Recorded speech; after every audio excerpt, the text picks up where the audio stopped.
సంబంధించి పూర్తి డీటెయిల్స్ ఏంటి? థ్యాంక్ యూ అఖిల. గత 2 నెలల నుంచి కూడా వైసీపీ అటు ఎమ్మెల్యే అభ్యర్థులు కావచ్చు, ఎంపీ అభ్యర్థులు కావచ్చు, ఏదైతే ఎవరెవరు పోటీ చేస్తారు, ఎవరు ఎన్నికల్లో బరిలో ఉంటారు అనేటువంటి వాటికి ఈ రోజు వైసీపీ పార్టీ అధ్యక్షుడు జగన్మోహన్ రెడ్డి కూడా దానికి తెరదించాడని కూడా చెప్పవచ్చు. ప్రధానంగా మొత్తానికి ఓవరాల్ గా చూస్తే రాష్ట్ర వ్యాప్తంగా ఉన్నటువంటి 175 అసెంబ్లీ అభ్యర్థులను కూడా ఈ రోజు ప్రకటించడం, అందులో భాగంగా కూడా ఎంపీ అభ్యర్థులను 25 కానీ 24 మంది ఎంపీ అభ్యర్థులను ప్రకటించడం జరిగింది. అయితే ప్రధానంగా అనకాపల్లి మాత్రం ఒకటి కూడా పెండింగ్ పెట్టడం జరిగింది. అయితే అనకాపల్లిలో సంబంధించి అక్కడ టీడీపీ తరఫున ఎవరైతే బరిలో దిగబోతుంటున్నారో అనేటువంటిది కూడా అక్కడ సరైన వ్యక్తిని అంటే టీడీపీకి ధీటుగా ఉన్నటువంటి వ్యక్తిని కూడా నిలబెట్టాలనే ఉద్దేశంతోనే కూడా అక్కడ అనకాపల్లి సీటుని కూడా పెండింగ్ పెట్టినట్లు కూడా ఒక చర్చ జరుగుతుంది. అయితే ప్రధానంగా మరి గతంలో కంటే ఇప్పుడు ఉన్నటువంటి దాదాపు 32 సిట్టింగ్ ఎమ్మెల్యేలు కూడా స్థానం కల్పించలేదు.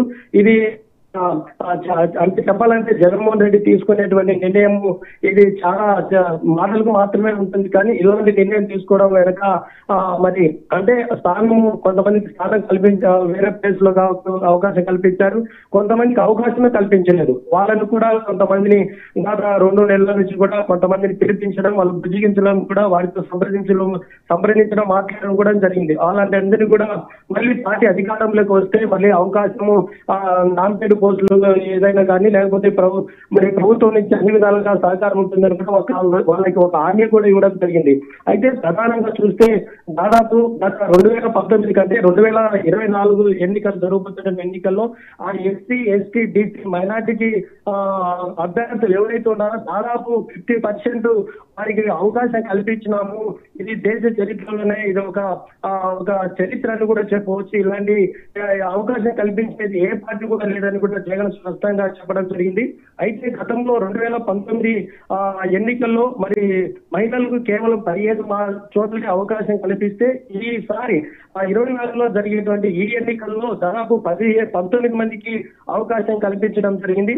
అయితే ఓవరాల్ గా చూస్తే రాయలసీమ అంతా కూడా చూస్తే కర్నూలులో 5 స్థానాలు మార్పులు చేర్పులు చేయడం జరిగింది. అనంతపురం కూడా 5 మంది అభ్యర్థులను కూడా మార్పులు చేయడం జరిగింది. అదే చిత్తూరు డిస్ట్రిక్ట్ కూడా కొన్ని చోట్ల కూడా మార్పులు చేర్పులు కూడా చేయడం జరిగింది. ఇదన్నీ ఓవరాల్ గా చూస్తే ఈ రోజు మరి జగన్మోహన్ రెడ్డి ఏదైతే అభ్యర్థులు ప్రకటించారో వారందరినీ కూడా మరి రాష్ట్ర వ్యాప్తంగా అభ్యర్థులు అంటే ఎవరైతే ఆ సీట్ల కోసం అభ్యర్థులు ఎదురు చూస్తున్నారో వారికి ఒక తెర కూడా పడిందని కూడా చెప్పవచ్చు అఖిల. ఓకే రాజు, అయితే కొన్ని చోట్ల మరి సీటు ఆశించి భంగపడిన ఆశావాహులు కూడా ఉన్నట్లు చెప్పుకోవచ్చు. మరి ఆశావాహుల్ని బుజ్జగించే ప్రయత్నం చేస్తుందా మరి?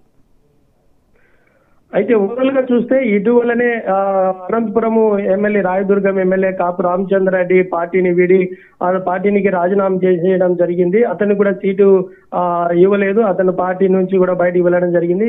మళ్ళీ మంగళగిరి ఆళ్ళ రామకృష్ణారెడ్డి కూడా పార్టీలో నుంచి వెళ్ళిపోవడం, మరి తిరిగి పార్టీ రావడం, వారికి కూడా మరి అవకాశం కల్పించలేదు. ఇలాగా కొంతమందిని మళ్ళీ ఉన్నటువంటి వారిని కూడా మరి జగన్మోహన్ రెడ్డి వాళ్ళని కూడా పిలిపించి వాళ్ళతో సంప్రదింపులు జరిపి ఎవరికైతే సీటు రాలేదో వారికి తప్పకుండా ప్రభుత్వం వచ్చిన తర్వాత ఎమ్మెల్సీ లేకపోతే నామినేటెడ్ పోస్టులు కూడా ఇస్తాము అని ఒక భరోసా కల్పించినట్లు కూడా తెలుస్తుంది అఖిల. ఓకే రాజు, అయితే ప్రధానంగా చూసుకున్నట్టయితే ప్రస్తుతం అనకాపల్లి అభ్యర్థిని ప్రకటించలేదు కాబట్టి మరి అక్కడ పోటీ చేసేందుకు అభ్యర్థులు ఎవరైనా పోటీ పడే అవకాశం ఉందంటారా? తప్పకుండా అఖిల, అనకాపల్లికి సంబంధించినటువంటి మాత్రము అక్కడ గ్రౌండ్ రిపోర్ట్ కూడా జగన్మోహన్ రెడ్డి గారు ఇప్పుడు కూడా అయితే అక్కడ వైసీపీ తరఫున ఎవరైతే పోటీలో దింపితే బాగుంటుంది, ప్రత్యర్థ పార్టీ అయినటువంటి అంటే జనసేన, బీజేపీ, టీడీపీ కలిసి 3 పార్టీలు కలిసి ఎవరినైతే బరిలోకి దింపబోతున్నారో వారికి తీటుగా మరి సరైనటువంటి వ్యక్తిని దింపాలని కూడా జగన్మోహన్ రెడ్డి కూడా ఒక వ్యూహము కూడా మొత్తం అంతా కూడా ఒక ప్లానింగ్ కూడా తయారు చేసుకున్నట్లు కూడా తెలుస్తుంది. అయితే మొత్తము ఎంపీ అభ్యర్థులకు సంబంధించి కూడా ఎవరైతే ఉంటున్నారో వారికి అందరూ కూడా మరి అవకాశం కల్పించినట్లయితే చేస్తుంది. కడప కడపకు చూస్తే ఎంపీ అవినాష్ రెడ్డి కూడా ఇటీవల కమలాపురం నుంచో లేకపోతే కడప నుంచి కడప నుంచి కూడా ఎమ్మెల్యే అభ్యర్థి కూడా పోటీ చేస్తారని కూడా ఒక ముమ్మరం ప్రచారం అయితే చేస్తే జరిగింది పూర్తిగా.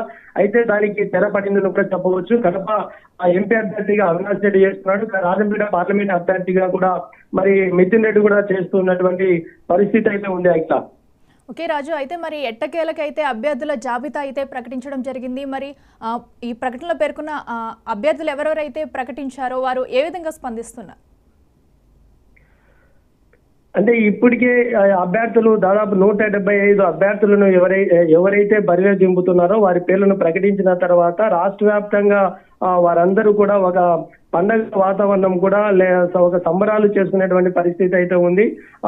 ఖచ్చితంగా వాళ్ళు ఒకటే, మాకు అవకాశం కల్పించారు జగన్మోహన్ రెడ్డి. తప్పకుండా జగన్మోహన్ రెడ్డి వైఎస్ఆర్ కాంగ్రెస్ ప్రభుత్వం ఏవైతే పేద ప్రజలకు సంక్షేమ పథకాలు ప్రవేశపెట్టారో వాటిని ఆధారం చేసుకొని తప్పకుండా ప్రజలు మంచి మెజారిటీ వస్తుంది, ప్రజలు తప్పకుండా మాకు బ్రహ్మరథం పడతారని చెప్పి కూడా వాళ్ళు ఒక ఆశాభావం వ్యక్తం చేస్తున్నారు. తప్పకుండా మళ్ళీ తిరిగి వైఎస్ఆర్ కాంగ్రెస్ పార్టీ అధికారంలోకి వస్తుందని చెప్పి కూడా వాళ్ళు ధీమా వ్యక్తం చేస్తుంటున్నారు. అఖిల.